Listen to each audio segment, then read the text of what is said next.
Hi everyone, Speaker Insight here. Welcome, welcome, where we help speakers, authors and coaches to build a business on your terms.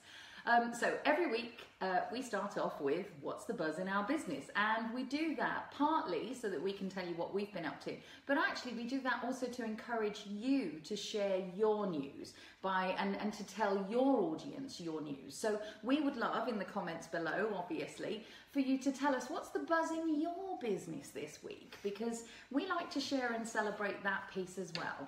So whilst you're doing that, if you can listen and type at the same time.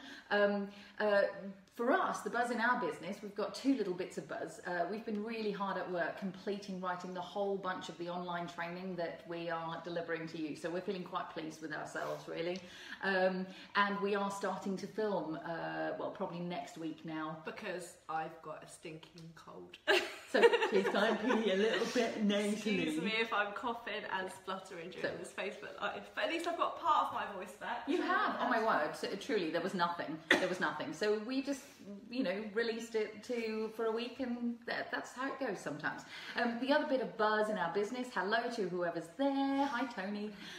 We're just going to say hello once, and if we manage to get to you, then that's beautiful and brilliant. The other bit of buzz in our business is I'm really excited because on the 16th of April, I am running my now famous 15-year-long run vision board workshop. So really excited about that, and I will pop the link in there for you if you are so interested. There is nothing like doing a vision board either for your life and or your business. Now, if you aren't in the Connection Hub, then you really are missing out. So for those of you who are new to Speaker Insight, the Connection Hub is sort of our group. It's kind of the backstage party where most of the conversations happen, and we have been creating quite a few things for people recently. So we have a CRM matrix that we gifted a little while ago. Last week we were talking about your speaker, how to get speaking gigs. So we've got a platform of 200 different speaking platforms you can speak on. Yeah, so it's amazing. And this week we are really talking about positioning yourself as an expert. So this is the bit where I'm going to look like I'm not looking at you, because I'm going to give you the dictionary definition of an expert. Are you ready? So, an expert is someone who has a prolonged or intense experience through practice and education in a particular field. That bit's important. Informally, an expert is someone who is widely recognized as a reliable source of technique or skill, whose faculty for judging or deciding rightly, justly or wisely is accorded authority and status by peers or the public in a specific, well-distinguished domain.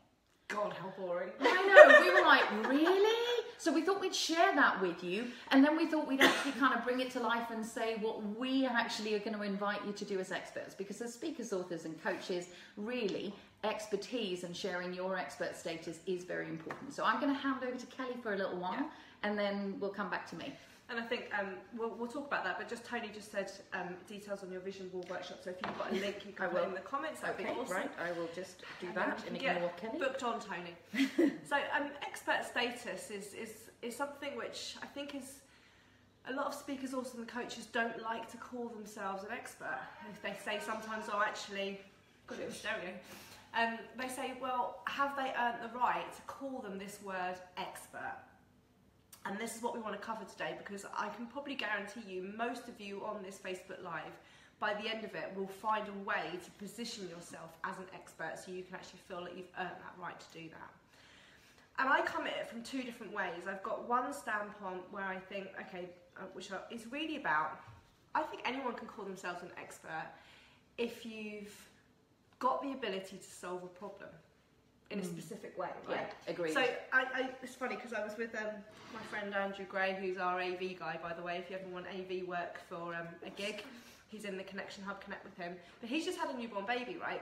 So I was saying to him that if you've got a newborn baby that doesn't stop crying and you can't get it to sleep, if you met somebody who knew how to solve that problem, in my eyes, they're an expert. Absolutely. I want what they've got and I want it now. Absolutely. So I want to say, how have you got your baby to sleep, or how have you found that you've been able to do that with ease?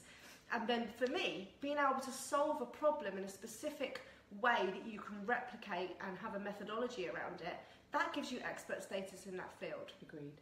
So that's one standpoint. The other bit is that I was trained by Brendan Burchard. I don't know if any of you know Brendan Burchard. He's a great guy in the marketing space, and I was part of his centre in membership and had mentorship with him, which was an awesome year of my life. But he runs an event called Experts Academy. Yeah. And during that event, he actually took us through 3 different ways that you can actually position yourself as an expert, which is actually what we're going to cover on this Facebook Live today. Yeah. So there's those 2 things. I think most of us can actually go, yes, I'm an expert because I can solve this problem. Yeah. And then we've got also the other ways of actually having the outline of why you're an expert, which we'll cover through today. So I think it's best if we actually look at the how, and the importance of why you should be getting expert status before we go into the how. Yeah, so, I'm always going to come at it from so is this a good use of my time and energy? And actually, in this instance, let's give you the reasons why you might want to be.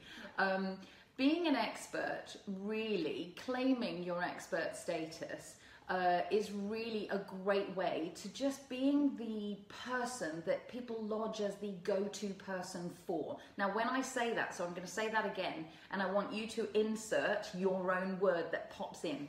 I want to be the go-to person for whatever that actually is, because that's gonna give you some level of idea of what is the expert status I want to actually claim. As soon as someone mentions those keywords, so I want to be an expert on leadership and management, I want to be the expert go-to person for feeding babies, who won't eat, or whatever it is. So really, we're inviting you to be the expert or claim that expert status for what you really want to be known for. And now, this area, it's nothing that you want to, sort of actually manufacture. It's the thing that you already are. Yeah. So it's when you see a conference about leadership, you might go, yes, I want to go and do that one. Or it's what you live, eat, sleep, breathe. It's probably what your Amazon basket, sorry if I'm advertising, actually has filled with. It's all the books that you read. It's the things that you actually have a stand about. It's the thing that you kind of get riled up about if you read a piece that goes against what you believe about it. So I think you've probably got an idea of what that is. So even if you didn't think that you were an expert up until now, probably that might even invite you to sort of think, oh, hang on a minute, maybe I have got some. Yeah, exactly. So I've got an opinion about this. So what are the benefits of being an expert? So we've come up with kind of 3 or 4 here, and there are many more. So for us, definitely, and this is why we set up Speaker Insight in the first place, it really is, as an expert, you get to make a difference and make a change and to be heard and to drive change. So as its very first port of call, when you have an expert status, you can actually share what you know to make a difference.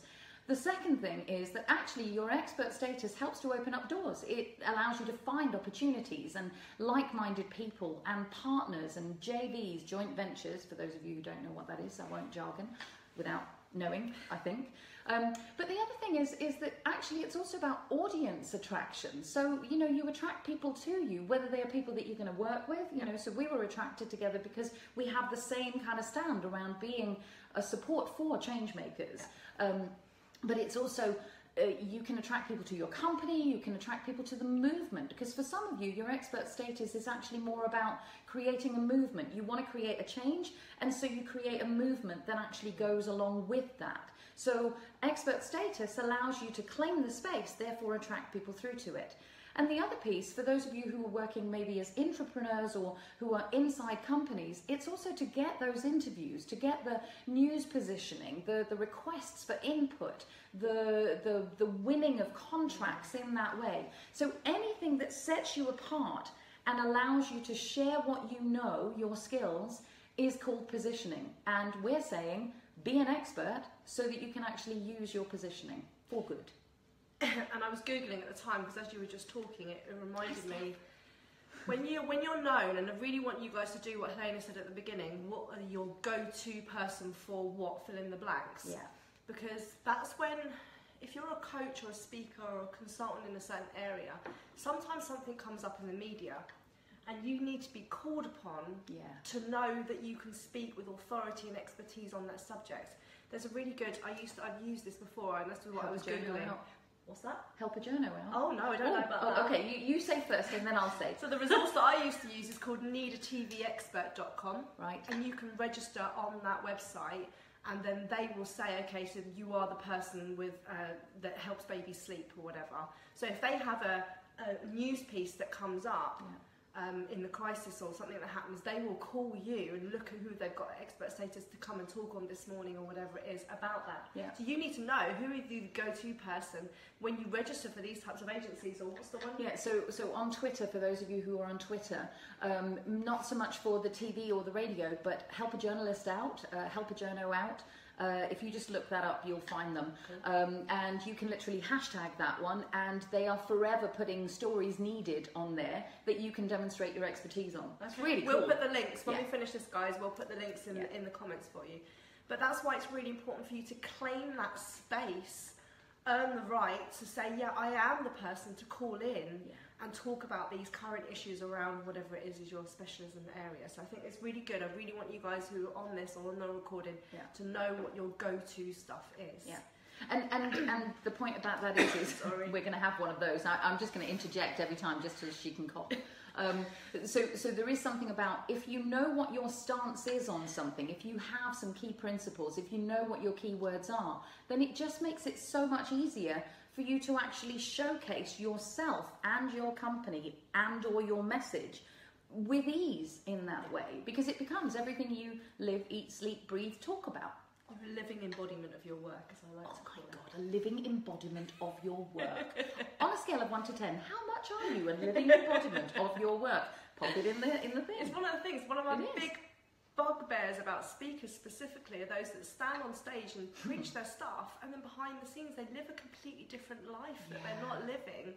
So they haven't actually earned the right, in my respect, to teach that stuff, and they're not authentic about what they teach. They might have just regurgitating information in a book, and that's not the same of having those insights, that experience, that credibility, that wealth of real, like, what are you giving back rather than just regurgitating? So I'm not going to go off on a rant. I've got no voice as it is. No. I was just going to rein her in simply by saying one of the reasons that we actually called Speaker Insight is because we want to really encourage you to use who you be to actually share your insights as the expert that you are wherever and whatever stage you're at in your business, right? Yeah, definitely. So who can be an expert, right? And as I said at the beginning of this Facebook Live, I think the majority of you that are watching this can claim an expert status, especially if you're taking a specific viewpoint on something. And that's coming at what I just said then, coming at the angle of your own experience, your own interpretation of data or theory or a model or whatever. But it's also when you're known as like specialising in a certain area. This is when we talk about niching. Yeah. So we use leadership quite a lot in our examples. But if it's just leadership, well, how can you be the expert on leadership? Well, and it's interesting because Lubna's on here as well. Oh, yeah, so she's actually so actually the expertise, she's doing a blend of her history with the law as such, and coming from that background, but actually marrying it through to mindfulness and actually, sort of really incorporating all of those in. That blends her expertise, her experience together into something entirely new. Perfect timing for I know. I was like, oh, hello. So that's the thing, right? So let's think about yourself. So you've got your broad topic and you've got your keyword of leadership or whatever it might be, mindfulness. But what's your little area of expertise? What's the specific slice of the cake that you've got that direct experience on, that you want to make that niche impact on, that you've got data on that nobody else has got, right? So think about that. Now let's go into the 3 ways that Brendan Burchard taught me about the levels of expertise, and they're not rocket science, pen and paper, guys. people. Yeah, pen and paper. As always, you should know that with our Facebook Lives by now that you need pen and paper. But these aren't mind-blowingly amazing, right? But when you start to see how simple this could be, it gives you the confidence that actually, yeah, I can be an expert. I can start claiming that space that I'm an expert in my right. So the first, he has the 3 circles, Tribeca, Venn diagram, whatever you want to explain.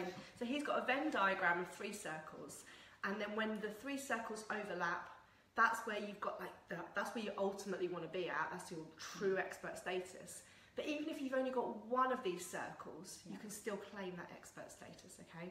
So the first circle to look at for yourself is your qualifications and your accreditation in that space that you're working in, that niche industry or the broader industry that you're working in. Yeah. This is really concentrating on the theory, right? So what have you actually learned in your practice, in your training, in your qualifications, that means you have that understanding, that theoretical understanding of what you write, coach or speak about. Yeah. Now, and this is really coming back to Lumna's example here, is if you think, well, how do I blend all of my qualifications, all of my accreditation? Because you might have that, you might be a Feng Shui consultant and you've qualified and you've spent years training as a Feng Shui consultant. But before you were a Feng Shui consultant, you were an occupational physiotherapist, right? So you think, oh, how do those two worlds match? But then you think, hang on a minute, if I marry those two together and I look at Feng Shui and I look at occupational physiotherapy, I could become a real unique person about assessing the workplace and the productivity of somebody's, a corporate's workplace. Yeah. Now that then just makes that niche area and that specialism so unique to go, this is my area of expertise. I'm bringing two worlds of theories, of qualifications, of subjects together to blend to make this real niche area that I want to specialise in. So don't think, and this is a really good exercise, and I did it. God, I've been an educational psychologist, a nutritional therapist, a coach, a blah, blah, blah, a careers consultant. So I'm thinking, what bits can I take from all of my background and experience to step into who I am now and serve the audience that I'm working with now? Yeah. And that blend it's a really good exercise for you to go through, and don't just use your CV as a CV. Pick out the uniqueness of your qualifications and your skills and the accreditations that you've earned to say, this is why I can look at this viewpoint because I've got this background. Or even the mindset. So it might even be that somebody somewhere, so I'm reminded of someone I met a couple of weeks ago. He actually spent in his youth 3 weeks apprenticing with Peter Drucker. Which is just phenomenal, right? That in itself, even though it was an experience that he had, but that now lends so much credibility to what he does in terms of bringing truth into organisations. It's phenomenal work and everything, but that was shaped way back when he was young doing his apprenticeship, which, by the way, he only got because he just went, Peter, can I just follow you around a bit? And Peter went, yeah, all right, come and live in my house for 3 weeks. I'm like, wow! Experience. So anyway, there you go. So you don't get if you don't ask. No, that's one main life lesson, right? That's so that's the first thing. I want you to list down your qualifications, your accreditations, all the things, and see if we can work out a blend of how you're coming at something from a specific viewpoint. Yeah. The next circle is experience, right? So with experience, it's actually saying, what have you personally been through? What can you say? I've worn the t-shirt, I've got the scars, I've lived it. Because really, we said this on our Facebook Live the other week, there is no real new information out there, okay? Agreed. It's just the way that you've interpreted it, packaged it, and then delivered it so other people can access that information, fast track it, get it more effectively. So we're thinking, well, what is your experience that you can bring to the pot to say, I can help solve this problem, educate you, advise you, because I've trodden that path before. Yeah. And this is going back to the conversation I was having with Andrew Gray about his baby, is that he actually hired a sleep consultant for his beautiful girl. Yeah. And the reason why he chose that sleep consultant is because she had her own children herself that had suffered from reflux. Amazing. And so his daughter was suffering from reflux. So that made him go with that sleep consultant rather than anybody else, because it was based on her personal experience. Yeah. I know what you're going through. I know what your kids are going through. I know what sleep methodology works for kids with this specific problem. Yeah, your experience lends credibility by the very nature of the fact that that's what you have gone through. So you understand, you bring a level of understanding that someone who didn't experience that can't ever bring. Yeah. And so that's that deep knowing. So I think a lot of people miss that out on their bios, on their speaker bios or their author bios. or in their coaching websites is actually that whole, I've worn that t-shirt, I can empathise with you. Most of you, and I think I've said this on the Facebook Live before, most of you have been your avatar or your ideal client, the people that you're now serving. So it's really important lesson to go back and go, God, if you knew what you knew 10 years ago, how much different, how quicker would you got to your destination now? Agreed. And think about, well, how can I bring that out in the information that I'm giving in my marketing message on my websites, but to show that I'm not just doing this because I see a gap in the market or I see that there's money to be earned here. I'm doing this because I've been you. That's right. And I get it, right? And I'm here to help you because I've worn that t-shirt before. Yeah. So you've got the qualifications and accreditation circle. You've got the experience circle, and then the last circle is actually where a lot of people can start, and it's research. Okay, so you can actually earn that expert status by being the researcher in your field. Yeah, you don't actually need to have had the qualifications or the experience. You might start here, especially if you want to branch into a new area. Now, research can mean that you could be a curator of information. Cool. So you could set a Facebook group up like us. For whatever your ideal client or avatar is, and actually start bringing in strands of information from lots of other experts. And rather than people searching around for this information, they come to your place. So you curate that information. You're known as the go-to place to get all the up-to-date information, research, data on that. Yeah. A lot of people like this one. Oh, really? So a lot of people are actually kind of going, oh, phew, thank goodness for that, right? And then the other part of it is actually doing research, right? So you've got the ability to do polls, surveys, use SurveyMonkey, use Facebook polls, hold market research groups, and actually get ideal clients in a room and actually do some research with them.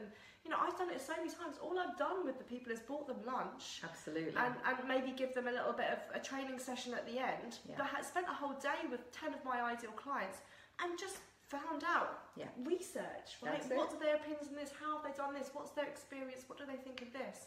So that's one of the things that you can do, and you can take it to another level, right? You can go down the whole PhD route, right? You can carve your own stand in the ground for your research of what the area that you've discovered, and from the back of that research, then be known as the expert status. Write white papers. Do all those types of things to show that you're actually researching this field, that you're somebody that's discovering not new information, but new levels of what you're talking about. And also, because of the experience that you have, so many people who start down the expertise kind of research level, they start because something was happening for them that they really didn't like. So I haven't, so I'm just going to pop this in here. So I might swear a little bit. I'll do my best not to. Swear. No, not on air anyway. No, it's like straight on the laptop.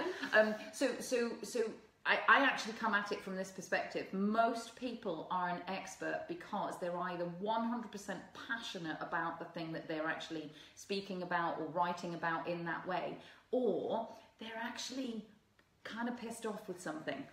That's about as rude as it's going to get. Like, no, not in her book anyway. But yeah, so whatever you're passionate about or peeved about, passion or peeve, is for me the thing that actually creates a lot of expertise around the research piece. Because actually, if you get so annoyed with the fact that, I don't know, people aren't recycling, you might actually get to be the person who actually does this. Actually, I'm going to use a different person entirely. My friend Claire Tchaikovsky actually ended up breastfeeding her little boy. We're on babies this week, who knows?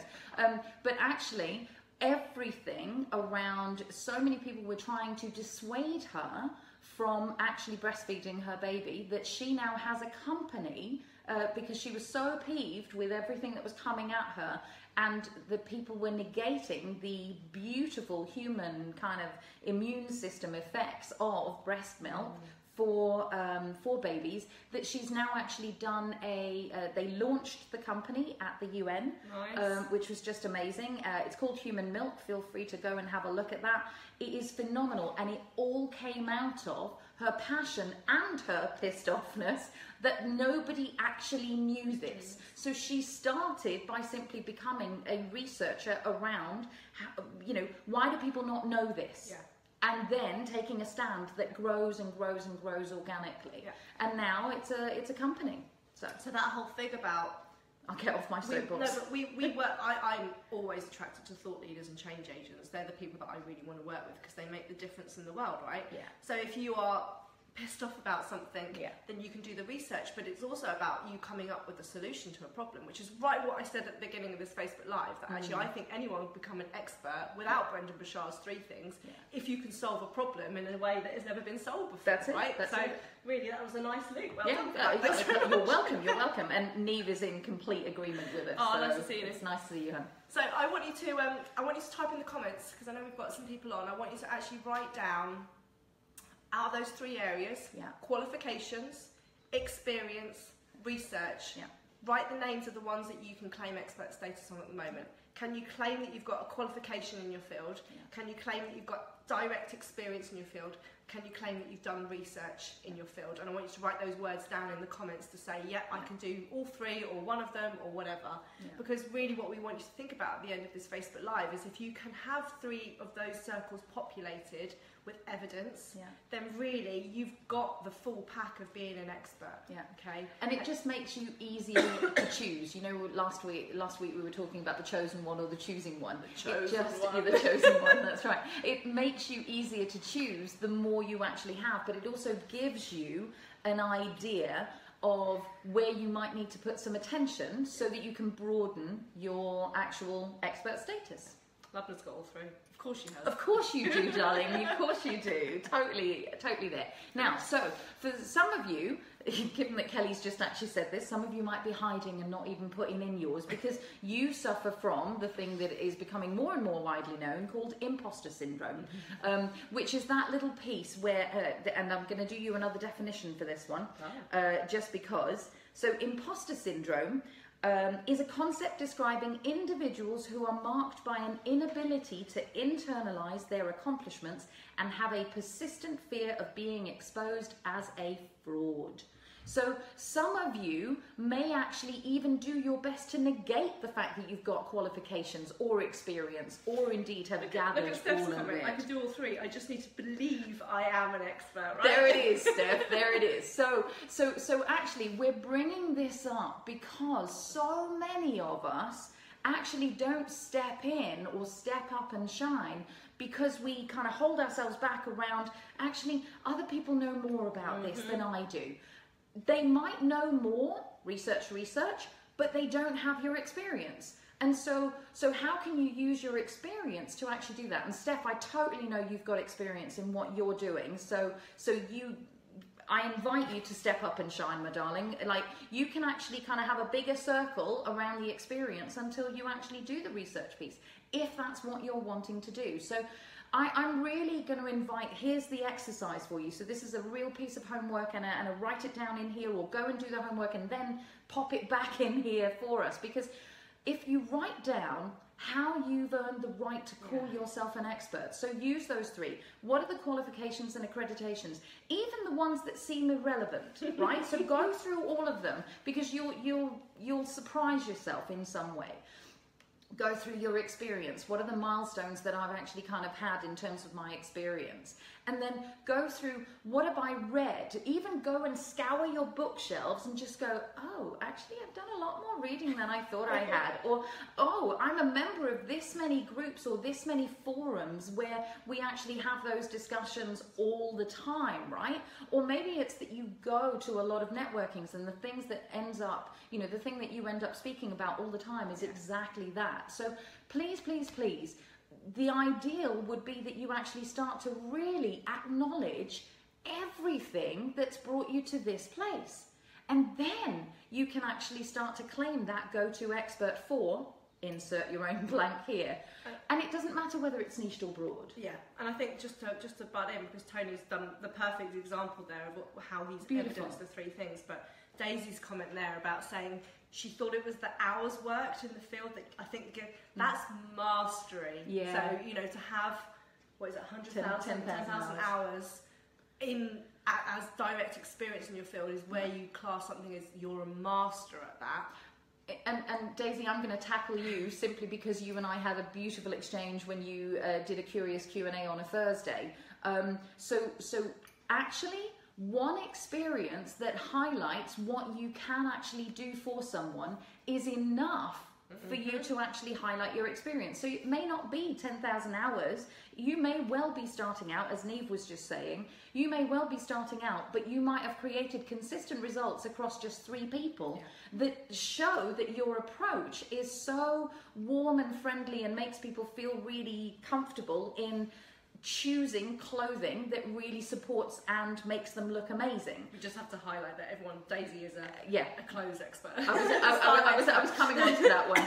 So you know, Daisy's world is surrounded for, you know, so Daisy's world is taking people like me who actually pretty much show up as I am, and, you know, is to actually make me look good without me having to think about it. She's probably going to amend that, feel free to, Daisy.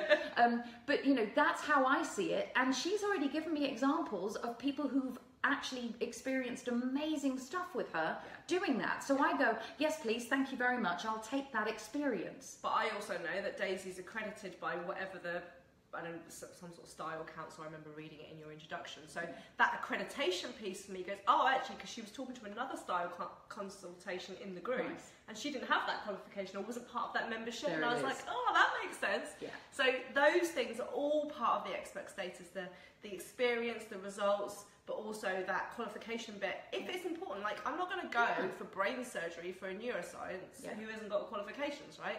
So there are some careers that it's really important for you to have the qualification bit. Yeah. And there are lots of things that we talk about now, and lots of people who've got expert status where actually the qualification bit is probably the least important. It's the least important. The experience is the most important for me, for most cases. That's where I choose my decisions on who I work with, is have they got a direct experience in what I've got? Can they fast track me there easier? And are they presenting an experience that I would like to have? Because so many of us are kind of choosing what I really want to create next is X, Y, Z. So we go for the people who have actually created those experiences and are excited about creating those experiences. The chances are that you are all here because you would like to be an expert in some way or be seen as an expert. So you're coming to a place where we've done some research, let's say, and this is exactly what we're doing. So to get us back on track a teeny little bit, because we're going off on one because we're half an hour ago. I know. It's like we're doing our best. So really for us, it might also be that one of the key things is a methodology that you've actually created out of the experience and everything else.